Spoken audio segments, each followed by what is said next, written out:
1절에 보시면 무리가 다 일어나 예수를 빌라도에게 끌고 갔다 그랬는데 그 무리가 누구냐면 22장 6절에 보시면 날이 새매 백성의 장로들 곧 대제사장들과 서기관들이 모여서 예수를 그 공회로 끌어들였다 그랬으니까 백성의 장로들, 대제사장들과 서기관들이 그렇게 했죠. 그 무리들이 예수를 빌라도에게 끌고 갔다는 겁니다. 예수를 빌라도에게 끌고 간 거는 이제 마태복음과 마가복음 할 때도 말씀드렸지만 예수를 죽이려면 종교법에서는 죽일 수가 없으니까 정치법에서 죽여야 되니까 정치적으로 죽이기 위해서 빌라도에게 끌고 간 거거든요. 빌라도는 영문도 모르고 이제 예수를 받는 거예요. 그러니까 이제 종교법에서는 어떻게 처리할 수 있는 방법 자체가 사실은 없어요. 종교에서 가장 큰 죄는 뭐냐면 출교거든요. 출교라고 하는 것은 그 공동체에서 쫓아내는 거예요. 예를 들어서 이제 암사동에 사는데 암사동에서 쫓아내 버리는 거죠. 그리고 이제 우리 이제 이 교회를 다니는데 교회 다닐 때 이 교회에서 더 이상 교회 나오지 말라고 이렇게 쫓아내는 거 이게 이제 출교죠. 출교를 하게 되면 어떻게 되느냐면 이제 그 공동체에 참여할 수가 없어요. 이제 우리 같은 경우는 이제 출교를 시키면 다른 교회 가버리면 되니까. 요즘 이제 출교의 의미가 약해졌지만 옛날에 이제 출교라고 하는 것은 굉장히 큰 의미를 가지고 있죠. 왜냐하면 이스라엘 사회는 종교 사회인데 여기서 쫓아내 가지고 다른 회당을 갈 수가 없어요. 아예 그러니까 그냥 공동체 생활이 안 돼요. 그래서 출교가 가장 큰 이제 벌 중에 하나죠. 출교가 가장 큰 벌이지 죽일 수는 없거든요. 죽이려면 세상 법정에 데려가야 된다고요. 그래서 빌라도에게 끌고 가는 거예요. 자기들끼리 뭐 처리할 수 있는 게 없어요. 뭐 죄를 정하는 것도 뭐 쉽지가 않을 뿐만 아니라 그 죄가 뭐 종교법에서 가장 큰 출교의 죄 뭐 그렇게 물을 수는 있으나 안 돼요. 그러니까 종교법에서 안 되니까 세상법에 데려가는 거죠. 빌라도에게 그래서 데려가는 거예요. 자, 그래서 빌라도에게 데리고 가고 빌라도에 데리고 가서 이제 어떤 일이 벌어지느냐? 2절부터 보시면 고발하여 이르되 우리가 이 사람을 보매 우리 백성을 미혹하고 가이사에게 세금 바치는 것을 금하며 자칭 왕 그리스도라 하더이다. 그렇게 세 가지의 내용으로 고발했어요. 빌라도에게 고발한 내용이 세 가지죠. 첫 번째는 백성을 미혹한다. 둘째는 가이사에게 세금 바치는 것을 금한다. 세 번째는 자칭 왕 그리스도라 한다. 이렇게 세 가지의 죄를 물었어요. 여러분, 백성을 미혹한다 그러는 것은 실체가 없잖아요. 근데 이거는 실체를 밝히려면 너무 어려워요. 그리고 또 이게 정치적으로 문제가 되느냐, 사회적으로 문제가 되느냐, 이거는 따져봐야 되는 문제예요. 두 번째, 가이사에게 세금 바치는 것을 금한다. 여러분, 가이사에게 세금 바치는 것을 금하면 그게 죽일 죄냐? 죽일 죄까지는 아니거든요. 뭐 예를 들어서 맞고서 몇 대 때리고 내보내면 되는 거지. 가이사에게 세금 바치는 걸 금한다. 세 번째는 자칭 왕이라고 한다. 여러분, 자칭 왕이라 그러면 제가 만약에 돌아다니면서 나 대통령이야 그러고 돌아다니면 그게 죽일 죄는 아니고요. 이 사람은 어디로 보내야 되냐면 병원으로 보내야죠. 정신병원으로 보내고 미친 사람일 수는 있으나 죽일 수 있는 죄는 아니죠. 그런데 말도 안 되는 걸 가지고서 고발을 하는 거예요. 자, 이렇게 고발을 하니까 빌라도가 어떻게 하느냐면 3절에 빌라도가 예수께 물어 이르되 내가 유대인의 왕이냐? 대답하여 이르시되 내 말이 옳도다. 어제도 말씀드렸는데 예수님께서 마태, 마가, 누가, 요한복음을 보면 무슨 걸 물어봤을 때 대답을 잘 안 해요. 대답을 안 하는데 희한하게 대답하는 것은 딱 하나예요. 네가 유대인의 왕이냐? 그리스도냐? 이거는 대답해요. 예수님이 유대인의 왕으로 온 것이 맞기 때문에 그렇게 얘기하는 거예요. 네가 유대인의 왕이냐? 그러니까 네 말이 옳다. 그러니까 빌라도가 볼 때는 에이 미쳤네 라고 할 수는 있어도 더 이상은 진도가 안 나가요. 그러니까 4절에 이제 드디어 이제 빌라도가 이렇게 반격해요. 빌라도가 대제사장들과 무리에게 이르되 내가 보니 이 사람에게 뭐가 없어요? 죄가 없도다. 빌라도는 예수님에게서 죄를 발견하지 못해요. 죄가 없대요.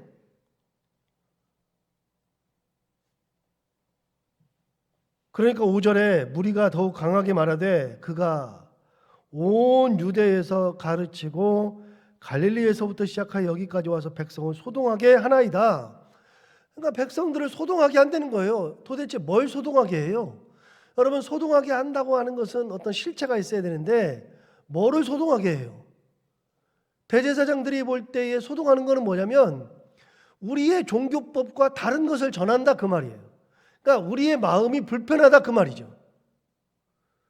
우리의 체제를 흔든다 그 말이죠. 그러니까 내가 생각하는 것, 내가 가지고 있는 개념과 다른 것을 전하니까 소동한다고 말하는 거예요. 내가 불편한 거예요. 내가. 사람은 불편하면 그것에 대해서 그걸 불편한 것을 없애려고 하는 그런 습성을 가지고 있어요. 우리 체제에 길들여지면 그 체제를 뒤집는 것을 못 봐요. 그러니까 그런 것일 수 있어요. 소동하게 한다는 것은 자기들의 기준에 도대체 받아들일 수 없는 것을 이야기하니까 소동한다고 이야기하는 거예요. 그러나 이게 문제되지는 않아요. 자기가 그러니까 보고 싶은 거를 보고 자기들이 불편한 것을 말하는 것 뿐이에요. 법적으로 아무런 문제가 없어요. 어디서부터?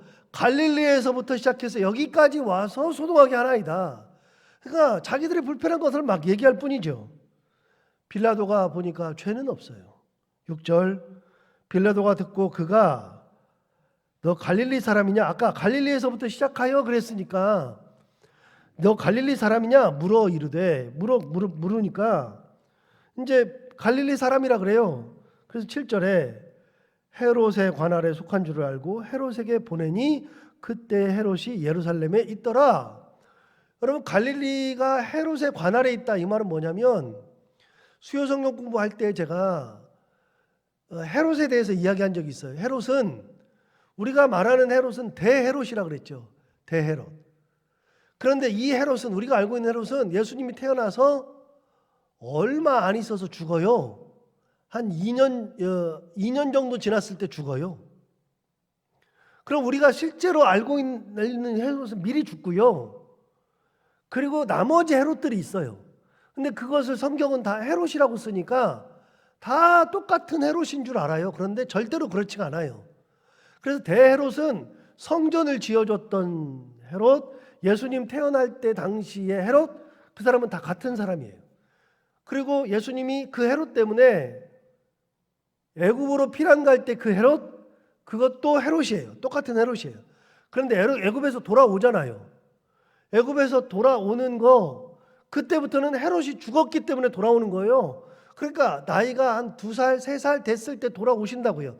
이미 그 대헤롯은 죽고요.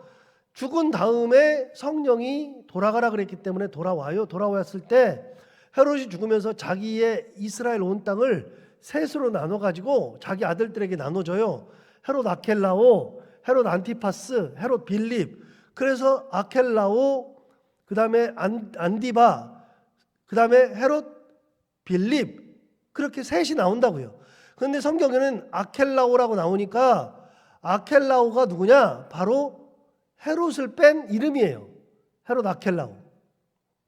그 헤롯 아켈라오가 예루살렘부터 시작해서 이렇게 있고 아래 유대 지방, 그 다음에 헤롯 안디바가 갈릴리까지, 그리고 그 윗지방은 헤롯 빌립 이렇게 돼 있어요. 그래서 헤롯이 셋이에요. 그 헤롯들이 여기도 나오지만 사도행전에 보면 헤롯이라는 말이 나와요.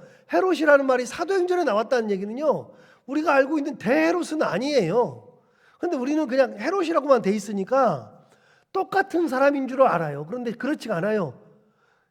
지금 헤롯이 이제 예수님께서 갈릴리에 속하는 줄 알았는데 그 갈릴리의 헤롯이 예루살렘에 마침 와 있었던 거예요. 그래서 헤롯에게 보낸 거예요. 자, 다시 봐요. 7절 봐요. 헤롯의 관할에 속한 줄을 알고 헤롯에게 보내니 그때 헤롯이 예루살렘에 있었더라. 정확하게 말하면 헤롯이라고 하면 안 되고 헤롯 안디바 혹은 헤롯 안티파스. 헤롯 안티파스가 예루살렘에 와 있었기 때문에 거기로 보낸 거예요. 내 소속이 아니야, 내 관할이 아니야. 너한테 보낼게 그러고서 보내버린 거예요. 자, 8절부터는 헤롯 이야기입니다. 그 헤롯 이야기. 8절부터 12절. 헤롯이 예수를 보고 매우 기뻐하니 이는 그의 소문을 들었으므로 보고자 한지 오래였고 또한 무엇이나 이적 행하심을 볼까 바랐던 연고로라. 헤롯이 예수님을 보고 싶어 했는데 매우 기뻐했어요. 오랫동안 보고 싶어 했어요. 예수님께서 이적을 행하신다 그랬는데 진짜 이적을 행하나 보고 싶었던 거예요. 뭐 달래 그런 게 아니고 이적을 엄청 행한다 그러니까 이적을 보고 싶었던 거죠. 진짜 보고 싶었어요. 9절 보세요. 여러 말로 물으나 아무 말도 대답하지 아니하시니 대제사장들과 서기관들이 서로 힘써 고발하더라. 그러니까 막 물어봐요. 야, 이 사람들이 이런 얘기 하던데 어때? 예수님 아무 말 안 해요. 대답 안 한다 그랬잖아요. 그런 고발은 대답할 가치가 없어요. 가치가 없으니까 대답을 안 해요. 그러니까 힘써서 막 고발해요. 막 더 갖다 붙이고 막 붙여요. 11절 헤롯이 군인들과 함께 예수를 업신여기며 희롱하고 빛난 옷을 입혀 빌라도에게 도로 보냈다. 헤롯도 보니까 예수님 앞에서 무슨 죄를 발견한 게 없어요. 죄가 없으니까 어떻게 했어요? 업신여길 뿐이야. 희롱할 뿐이야. 그리고 빛난 옷을 입혔다. 여러분, 빛난 옷을 입혔다는 게 뭐예요? 빛난 옷이 뭐예요? 아까 너 왕이냐 그러니까 예수님께서 맞다 그랬잖아요. 왕이라 그랬으니까 헤롯이 보니까 이게 미쳤네. 이게 왕이라 그러고서 미쳤네. 그러니까 빛난 옷이 뭐예요? 왕이 입을 만한 옷. 그걸 입힌 거예요. 쉽게 말하면 뭐예요? 정신병자 취급하는 거예요. 병자 취급해가지고 보내는 거예요. 예수님은 사람들에게 정신병자 취급을 받아요. 이렇게 12절 볼까요? 빌라도에게 도로 보냈잖아요. 11절에서 빌라도에게 도로 보냈죠. 그런데 12절에 누가가 나중에 해석한 거예요. 헤롯과 빌라도가 전에는 원수였으나 당일에 서로 친구가 되니라. 여러분, 헤롯과 빌라도가 옛날에는 원수였대. 무슨 말이냐면 헤롯은 왕이고 빌라도는 총독이니까 힘의 균형이 막 있잖아요. 서로 힘싸움을 하잖아요. 그러니까 서로 원수처럼 지내요. 그런데 당일에는 친구가 되었다. 예수님을 통해서는 친구가 되었다. 그런 말은 예수를 죽이는데 친구가 된 게 아니라 예수님을 비난하고 조롱하고 뭐 헐뜯고 막 정신병자 취급하고 이런 데는 친구가 됐다는 거예요. 같이. 예수님은 빌라도에게든 헤롯에게든 정신병자 취급받아요. 다시 빌라도에게 보내요. 11절 뒤쪽을 보세요. 맨 뒤를 보시면 11절 뒤에 빌라도에게 토로 보냈다. 그래서 빌라도는 헤롯에게, 헤롯은 빌라도에게 다시 보냈어요. 13절 다시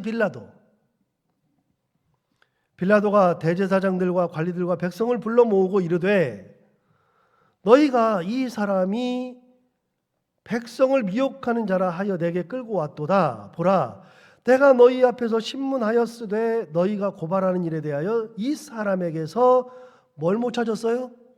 죄를 찾지 못하였다. 아까도 나왔어요. 4절에 빌라도가 대제사장들과 무리에게 이르되 내가 보니 이 사람에게 뭐가 없어요? 죄가 없어요. 14절에서도 그랬어요. 너희가 고발하는 일에 대하여 이 사람에게서 죄를 찾지 못하였다. 빌라도는 계속 죄를 못 찾아요. 이게 뭐 때릴 죄도 아니야. 그냥 미친 사람이야. 그냥 내보내면 돼. 이 사람 아무 사람도 아니에요. 그냥 내보내면 된다라고 얘기하는 거죠. 15절 볼까요? 헤롯이 또한 그렇게 하여 그를 우리에게 도로 보내었도다. 헤롯도 죄를 못 찾아가지고서 헤롯은 겨우 했다는 것이 뭐냐면 희롱했다, 업신여겼다, 그냥 밝은 옷을 입혔다. 헤롯도 그렇게 했다. 그래서 도로 나한테 보냈다. 그 말이죠. 헤롯도 죄를 못 찾더라. 너희 왕도 죄를 못 찾더라. 그가 행한 일에는 죽일 일이 없느니라. 15절 뒤쪽. 그가 행한 일에는 죽일 일이 없느니라. 죽일 일이 없대요. 계속해서. 16절 그러므로 때려서 놓겠노라. 그냥 몇 대 때려가지고 보내면 되지. 뭐 죽일 것까지는 없다. 그 말이에요. 빌라도는 예수님을 죽일 마음이 없어요. 죄를 찾지도 못했어요. 죄를 찾아야 뭘 하죠. 그런데 죄가 없으니까 어떻게 해요? 그냥 때려서 놔주면 되겠다. 그 말이에요. 18절 볼까요? 무리가 일제히 소리질러 이르되 이 사람을 없이 하고 바라바를 우리에게 놓아주소서 하니 그랬어요. 여러분 일제히 소리질렀어요. 막 소리질러. 여기서 막 한꺼번에 막 소리질러가지고 어떻게 하냐면 이 사람을 죽이고 바라바를 우리에게 놓아달라. 그런데 바라바에 대한 이야기를 19절에 하잖아요. 어떤 사람이냐? 이 바라바는 성중에서 일어난 밀란과 살인으로 말미암아 옥에 갇힌 자더라. 바라바는 살인자예요. 밀란을 일으켰어요. 이 사람은 진짜 죽여야 되는 사람이에요. 이 사람이 나오면 안 돼. 밀란이 일어났고 살인도 일어났어요. 사실은 유태인들은 바라바가 더 문제예요. 이 사람이 나오면 또 살인 저지르고 또 어떤 일을 생각할지 몰라서 더 문제인데 예수를 죽이기 위해서 살인자를 살려내는 거예요. 그것도 일제히 소리 질러서. 여러분 소리를 지르기 시작하는 거예요. 자기들이 보는 것만 보니까 자기들이 주장하는 것만 주장하니까 다른 것이 안 들려요. 여러분 그런 경우 있잖아요. 내가 마음이 상했다. 이 사람하고 싸워가지고 마음이 상하죠. 마음이 상하면 그 사람 소리가 들려요? 안 들려요. 하나도 안 들려요. 뭔 말을 해도 다 그냥 변명이에요. 아예 안 들려. 한번 마음이 상하면 뭘 해도 용서가 안 돼요. 사람이 그런 거예요. 평생을 그래서 원수로 사는 사람들도 있어요. 싸우는 것뿐만이 아니에요. 저거 잘못됐네? 그러면 죽어도 못 바꿔요. 죽어도 안 바꿔요. 그런데 이 사람들도 마찬가지예요. 예수를 죽이려고 딱 결심하니까 예수는 무조건 죽여야 돼. 그러니까 다른 거 바라바를 살리더라도 예수는 죽이고 싶어. 누가 예수를 죽여요? 정치가가 죽인 게 아니고 당대 종교가가 죽이는 거예요. 하나님을 사랑한다고 하고 하나님의 일꾼으로 부르심을 받았던 사람들이 예수를 죽음으로 몰고 가는데 진짜 죽일 죄가 있어서가 아니라 자기들의 싫다고 해서 자기들의 비위에 거슬린다 그래서 자기들의 관습을 무너뜨린다고 해서 예수를 죽음으로 몰고 가는 거예요. 20절 볼까요? 빌라도는 예수를 놓고자 하여 다시 그들에게 말해요. 빌라도는 그래도 놓아주고 싶어 예수를. 다시 말해요. 그렇게 말하는데도 21절 그들은 소리질러 이르되 그를 십자가에 못 박게 하소서 십자가에 못 박게 하소서 하는지라. 막 소동을 막 일으키는 거예요. 빌라도는 그래도 예수를 놓아주고 싶어해요. 그런데도 사람들이 더 크게 소리질러요. 이제는 어떻게 말해요? 십자가에 못 박으소서. 십자가에 못 박게 하소서. 그전에는 고발만 했어. 빌라도가 어떻게 해주길 바랬어요. 근데 빌라도가 그냥 때려서 놓겠다 그러니까 때리는 걸로는 안 된다. 십자가에 못 박아야 된다. 더욱 소리질러서 십자가에 못 박게 하소서. 십자가에 못 박게 하소서. 22절 빌라도가 세 번째 말하되 이 사람이 무슨 악한 일을 하였느냐? 나는 그에게서 죽일 죄를 찾지 못하였나니 때려서 놓으리라. 또 얘기해요.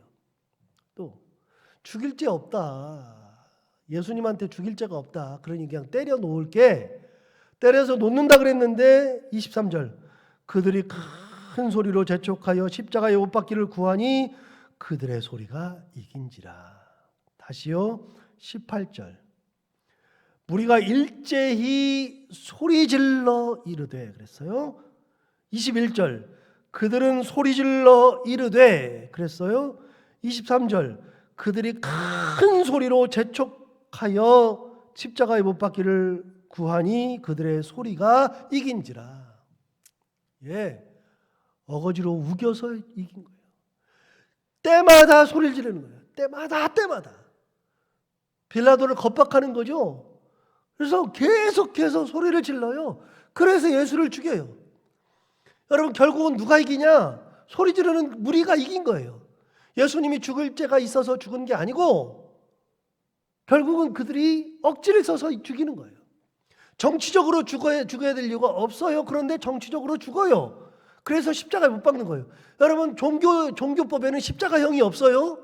종교법에는 죽일 수가 없어요. 종교법은 십자가형이 없어요. 그런데 십자가에 달렸다? 이거는 종교법이에요. 종교법. 정치법이에요. 예수님은 억울하게 정치법으로 죽는 거예요. 그렇게 해서 그들이 죽이는 거죠. 사울왕을 보세요. 사울왕이 가장 불행한 거는 뭐냐면 네가 죽어야 내가 행복한 거야. 너를 없애야 내가 행복해져. 다윗 때문에 내가 불행하고 다윗 때문에 내 아들이 왕위에 오르지 못하고 다윗이 있으니까 내가 하나님 앞에 사랑을 못 받고 네가 없어져야 내가 행복하다고 하는데 여러분 잘못된 거예요. 네가 없어져야 내가 행복한 게 아니라 어떻게 해야 행복한 거냐면 내가 하나님 앞에서 은혜를 입어야 행복한 거예요. 하나님의 은혜 가운데 살아야 행복한 거예요. 대제사장들은요 종교 지도자이긴 한데 그들이 예수가 없어야 행복하다고 생각하는 거예요. 이 사람은 죽어야 돼. 십자가에 못 박아야 돼. 그러면 내가 행복할 수 있을 것 같죠? 아니요. 그게 아니라 대제사장이 아니라 누구라도 하나님의 은혜 가운데 있어야지 행복한 거예요. 은혜가 없으면 뭔가를 없애야 돼. 그것이 없어져야 돼. 나를 불편한 것이 없어지면 돼. 그런데 여러분, 은혜가 있으면 나를 불편하게 하는 것들도 은혜예요. 은혜로 바뀌어요. 그러기 말씀드렸잖아요. 여러분, 내가 싫어하는 것을 없애는 것이 은혜가 아니라 덮는 것이 은혜라고. 하나님의 사랑으로 덮는 게 은혜라고요. 제가 워치만니에 대한 얘기를 몇 번 했지만 워치만니는 중국 공산당에 가지고 중국에서 굉장히 전도를 활발하게 했던 사람이에요. 지하교회 했고 가정교회 했던 사람인데 워치만니를 한동안은 이단이라 그랬어요. 이단이라 그래가지고서 제가 그 워치만니의 책을 다 읽어봤다 그랬잖아요. 도대체 진짜 이단이냐? 이 사람이 말하는 것이. 그랬더니 별로 저는 이단길을 못 발견했어요. 지금은 워치만니에 대해서 이야기하잖아요. 한동안 얘기했기 때문에.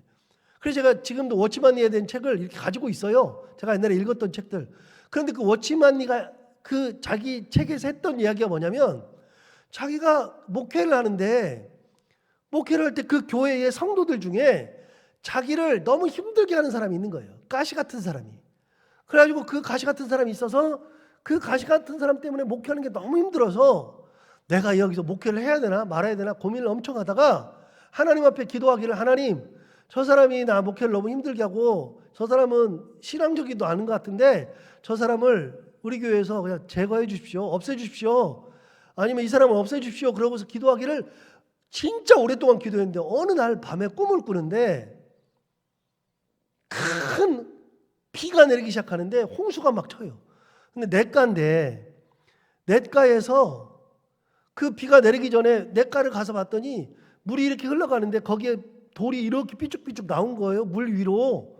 그래가지고서 그 물 위로 나와 있는 돌이 너무 보기 싫어서 자기가 꾀기를 갖다가 그 돌을 제거하는 거예요. 돌을 하나 제거하고 둘 제거하고 그렇게 해서 1시간 2시간 했더니 자기 주위에 돌이 없어. 그러니까 물이 쫙 흘러가. 너무 좋아가지고 눈을 들어서 딱 보니까 돌이 안 보이던 돌이 뭐 엄청나게 많은 거예요. 그게 너무 불편해가지고 또 막 제거해요. 제거해도 제거한 부분만 이렇게 물이 흘러가지 다른 데는 돌이 막 보이는 거예요.